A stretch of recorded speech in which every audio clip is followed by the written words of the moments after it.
দেখে বোঝার উপায় নেই, কলেজের গণ্ডি শেষ হওয়ার আগেই অভিনব প্রতারণার সব কৌশল রপ্ত করেছে এই মেয়েটি। তাই তো অনলাইনে পণ্য কেনার কথা বলে অভিনব পন্থায় হাতিয়ে নিয়েছে বেশ কয়েকটি ল্যাপটপ, নোটবুক ও মোবাইল ফোন। নাম্বার কালেক্ট করছি, তো ফোন দেওয়া হয়েছে, তো 3 জন রাজি হয়েছে। প্রথমে আমি আপনার ল্যাপটপ কিনতে ইচ্ছুক, আমি এখানে জব করি অথবা এখানে রিসিপশনে আসি, আপনি যদি আসতে পারেন তাহলে আমি আমার বসকে দেখায় ল্যাপটপটি নিয়ে নিতাম।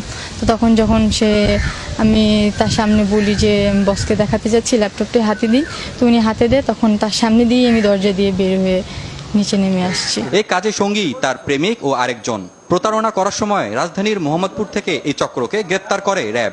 বিক্রয়.com, ওয়েলেক্স.com অথবা এখানে.com বিভিন্ন অনলাইন এই সাইটগুলো থেকে প্রথমে বেছে বের করেন যে কারা ল্যাপটপ বা ম্যাকবুক সর্ট অফ দামি ইলেকট্রনিক গেজেটগুলো বিক্রি করবেন। তো তাদেরকে প্রথমে তারা ফোন করে নিয়ে আসেন কোনো একটা অফিসে, যে অফিসটি তাদের না, সেই অফিসে গিয়ে তারা ভিন্ন পরিচয়ে কিছুক্ষণের জন্য ওই অফিসে একটা অ্যাক্সেস নেন।